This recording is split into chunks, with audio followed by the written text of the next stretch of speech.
Tiens, Céline, ton thé. Merci. Tu regardes quoi là? Une vidéo sur un animal trop mignon. Franchement, on dirait une peluche. Tiens, on va faire un petit jeu. Je vais essayer de te le faire deviner. Ouais. Alors, je suis un animal qui pèse environ 350 grammes. Ouais. Je mesure entre 20 et 25 cm. Ouais. Et j'ai une queue qui fait entre 15 et 20 cm, presque la moitié de mon corps. Ah ouais, quand même. Une idée?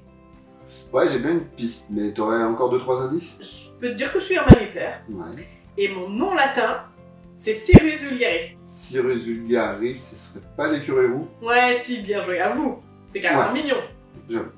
Par contre, j'ai vu là récemment qu'il y avait une enquête sur cet animal.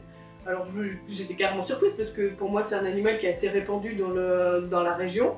Et du coup, bah, ça veut dire que soit il file un mauvais coton ou peut-être même qu'il a disparu, qui sait. Ouais, c'est Eden62 qui a lancé ça. En fait, c'est pour faire suite à une enquête qui avait déjà eu lieu par la CMLF il y a une dizaine d'années, je crois. Mais c'est justement pour voir l'évolution de sa population parce qu'il se porte plutôt bien. C'est un animal qui gagne du terrain. Et donc l'idée, c'est vraiment de les répertorier pour savoir s'ils ont encore continué à gagner du terrain. Je crois qu'à l'époque, ils avaient déjà eu à peu près 3000 données. Et là, du coup, ils continuent l'enquête pour les années à venir pour justement voir l'évolution. Si tu veux, je peux te montrer. Ouais. Alors, il suffit d'aller sur le site d'Eden62. Et là, tu vois, il y a « Avez-vous vu Cache-Noisette ?» Cliquez pour participer. Ok. Donc, tu accèdes à une page et tu vois « Avez-vous vu un écureuil ?» Cliquez ici pour enregistrer votre observation. Donc là, tu accèdes directement à une carte. Tu localises l'endroit où tu as vu l'écureuil en zoomant. Et avec le petit stylet, enregistrer son observation.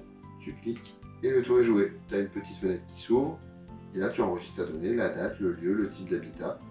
Et sauvegarder. Maintenant, il n'y a plus qu'à aller les chercher. Ok, vas-y, je suis prête. Attends, je m'équipe. Mais par contre, attends, vu la taille de mon jardin, je pense que ça va être compliqué d'en observer. On sait jamais, on va aller voir.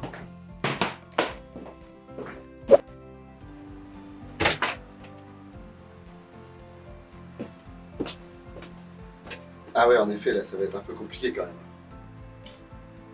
Pas d'arbre, pas d'écureuil. Attends, pas d'arbre, regarde, j'ai un petit pommier, je lui fournis les pommes, c'est cadeau de la maison, il peut bien venir quand même. Ouais, enfin là, il est quand même un petit peu petit.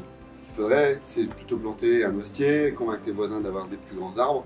Et là, peut-être que tu aurais la chance d'observer. Mais là, en attendant, c'est plus en forêt qu'on risque de le trouver. Mais par contre, il est pas rare quand même d'en trouver en ville. Si tu veux, je te montre sur les résultats de l'enquête, tu verras, il y a des chiffres quand même qui sont assez surprenants. Ok, vas-y.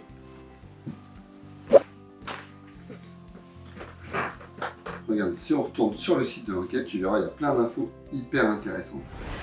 Ces enquêtes sont super importantes car elles permettent d'augmenter le nombre d'observations en très peu de temps sur un territoire beaucoup plus vaste.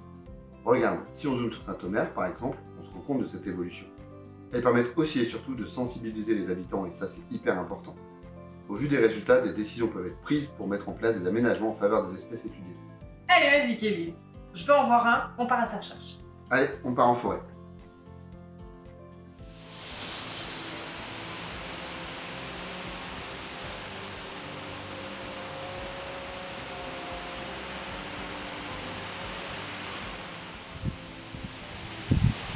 Ah, Kevin, je crois que j'en vois un, là-bas. Regarde vite. Ah ouais, c'est bon. C'en est un. Bon bah écoute, on va pouvoir aller enregistrer la donnée maintenant. C'est parti, on y va.